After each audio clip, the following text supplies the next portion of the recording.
You watch someone command a room.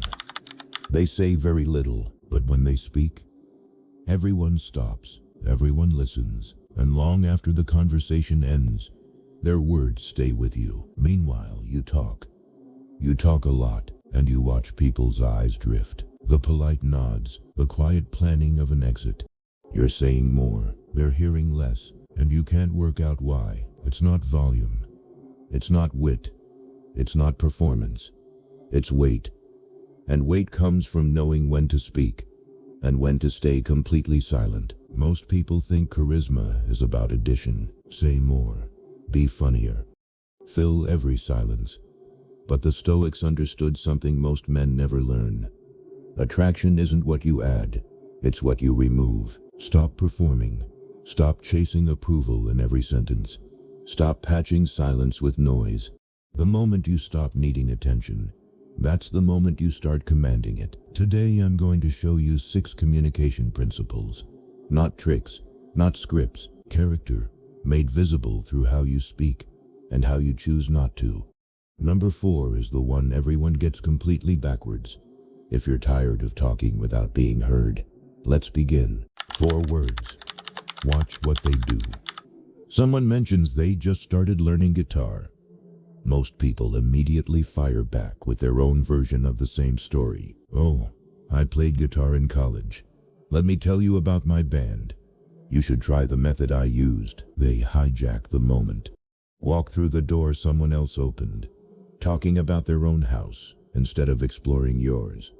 The other person waits politely, then either tries again or gives up entirely. You do it differently. They mention the guitar. You say, "Tell me more about that," and then you stop. You actually listen.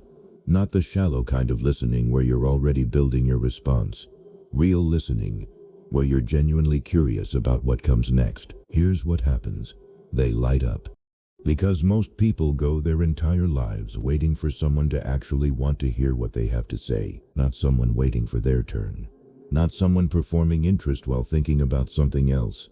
Someone who actually wants to know, and you cannot fake that.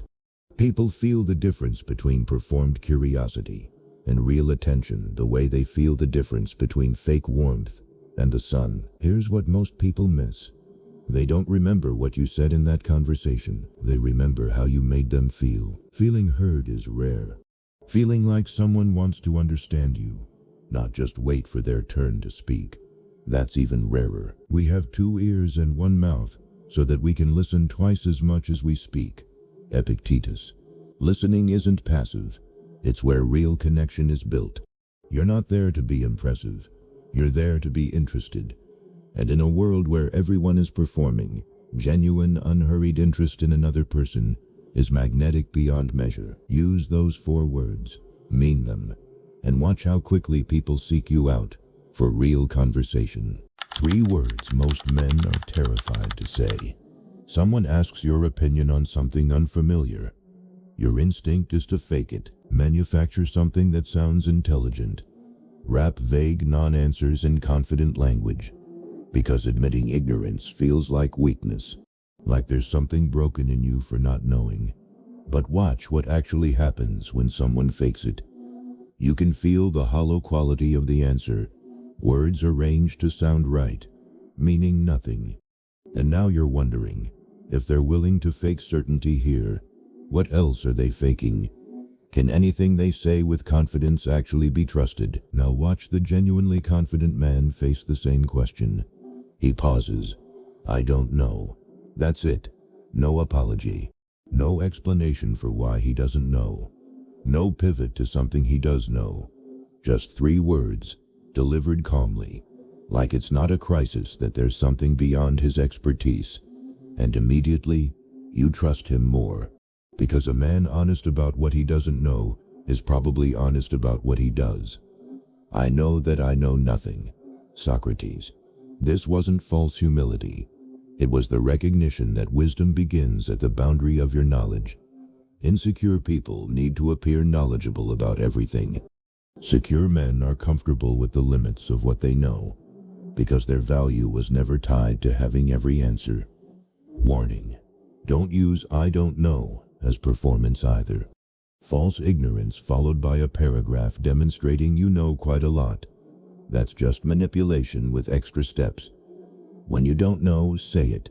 Stay quiet. Or if you're genuinely curious, I don't know. Want to work it out together? Your honesty is more attractive than any manufactured expertise. Every time someone shares a problem with you, work is crushing them. Their relationship is fracturing. They're exhausted trying to hold everything together, and your first instinct, the instinct everyone has, is to immediately offer solutions. Have you tried this? What if you just did that? When I was dealing with something similar, here's what I did. You think you're being helpful. You're not. What they actually heard was, "This is simple. Why haven't you figured it out yet?" Most people don't share problems because they need you to fix them. They share because they need to be heard, because they've been carrying something heavy. And simply saying it out loud to someone who is actually present makes it lighter. But the moment you reach for solutions, you've told them their struggle isn't that complicated. That if they just did the obvious thing you thought of in 5 seconds, the problem they've lived with for months would simply disappear. Watch what happens instead when you say, "That sounds difficult." 3 words. You're not fixing. You're not minimizing. You're not comparing it to your own experience. You're just acknowledging that what they're going through is genuinely hard. And that acknowledgement, that simple recognition, gives them something rare, permission to feel what they feel, without defending it, without solving it immediately. Be tolerant with others, and strict with yourself. Marcus Aurelius, Meditations. Real strength is being patient with other people's difficulties, while holding yourself to high standards. When someone shares a struggle, they don't need you to be strict with them. They need tolerance. Understanding that what's hard for them is hard, even if it wouldn't be for you. Be a witness to their struggle, not an expert on their life. And sometimes, being witnessed is all someone needs to start moving forward. This is the hardest discipline. Most men never master it. And it's what makes everything else you say actually carry weight. Most people are terrified of silence. Pause in conversation, and they panic. Reach for words, any words. Observations about nothing, commentary that adds nothing, stories nobody asked for, because silence feels like failure, like the conversation is dying, and it's somehow your job to bring it back to life with more talking. So you talk, and the more you talk, the less anyone listens, because words without weight are just noise, and you've quietly trained everyone around you that your words are background noise, constant, low level, easy to ignore. Now watch the man who is comfortable with silence. He's in a group. People are talking. He's quiet, not because he has nothing to say, but because nothing worth saying has arrived yet. Someone asks him a question. He doesn't answer immediately. He pauses, 2-3 seconds, actually considers what he's going to say, then speaks. One clear point. Finished. And everyone's paying attention, because the silence before he spoke made the room lean in. The pause told them, what's coming next matters. Silence is a lesson learned from the many sufferings of life. Seneca. People who talk constantly are often running from something, their own thoughts, the weight of what they've experienced, the discomfort of simply being with themselves. But people who have sat with real difficulty learn that silence isn't empty. It's full of presence, full of attention, full of the ability to just be, without needing to prove they're interesting every 30 seconds. Master this, and watch what changes. In groups, people start looking to you when they want a real opinion, because you don't waste words on safe takes. When you speak, it's because you actually have something to contribute. One-on-one conversations go deeper, because you're not filling every pause with surface talk. You're letting silence do the heavy lifting. This isn't coldness, it's presence. And presence, genuine, unhurried presence, is magnetic. Not thank you, not thanks for your help, not I appreciate what you did. Those are transactional. They acknowledge actions, services rendered, the things someone did for you. But I appreciate you.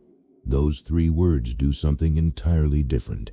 They acknowledge the person, not what they did, who they are. Your closest friend shows up when things are hard.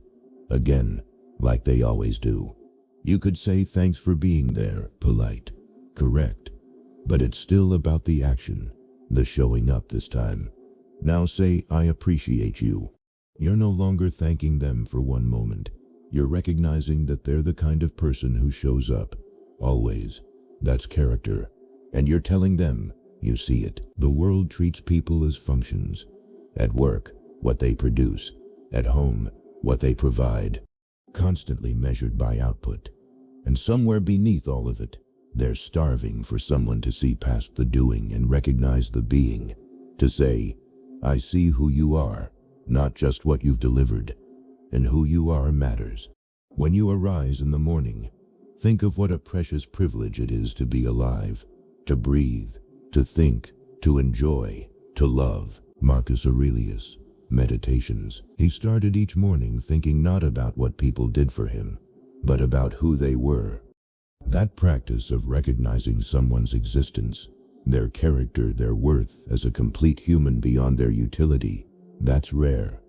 And rare things are valuable. When you become the person who sees people, not just their actions, you become rare too. And people want to be around rare. Use this phrase sparingly, mean it completely, and watch what it builds. Not transactions, but bonds. Loyalty that outlasts any favor. One word, the hardest one to say. Someone asks for your time, your energy, your presence at something you have no desire to attend, and your instinct is to say yes, or maybe, or to invent an excuse convincing enough that they can't argue with it. Anything except the simple truth, no. Because no feels harsh, like rejection, like you're being difficult or unreasonable.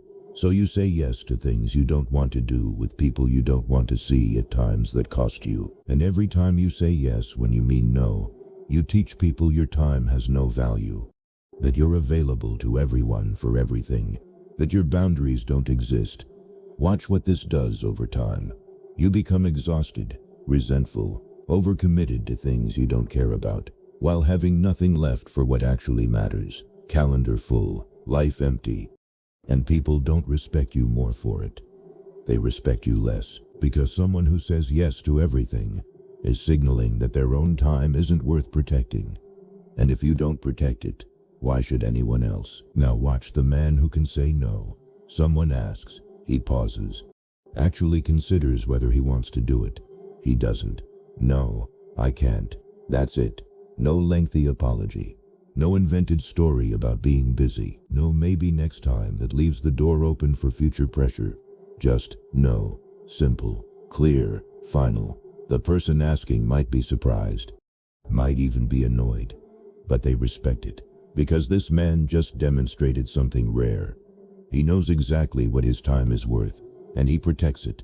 First learn the meaning of what you say, and then speak. Epictetus. Most people say yes without understanding what it means. It means your time, your energy, your presence, all finite. Every yes to something that doesn't matter is a quiet no to something that does.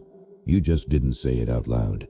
You said it silently, to yourself, to your goals, to the things you call priorities but never seem to have time for, because you gave all your time to everyone else. Your yes only has power when your no is real. When people know you're capable of saying no, your yes becomes something they value. They know you chose to show up. That choice matters. Boundaries don't push people away. They attract the ones worth keeping and filter out the ones who only wanted access to someone who couldn't refuse them. Protect your time. Protect your energy. Protect your presence. And watch how much more people value it when they discover it was never guaranteed to everyone. 6 principles. Curiosity, honesty, validation, silence, recognition, boundaries. These aren't techniques for appearing more attractive. They are character, made visible through how you communicate. And character That's what actually draws people in, not your words. Who you are when you speak them. Notice what connects all six. None of them require performance. They require presence, being interested enough to actually listen, secure enough to admit when you don't know, patient enough to validate without fixing, comfortable enough with silence that you don't fill it with noise, attentive enough to see people beyond what they provide, strong enough to protect what's yours. The Stoics understood this. Attraction isn't addition, it's subtraction. Stop trying to be impressive. Stop filling every pause. Stop saying yes when your truth is no.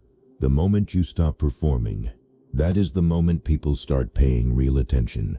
Not to what you say, to who you are when you say it. If this changed how you think about communication, share it with someone who talks more than they listens. Subscribe for the next lesson. The most attractive thing you can do is stop trying to be attractive. Just be present. Everything else follows.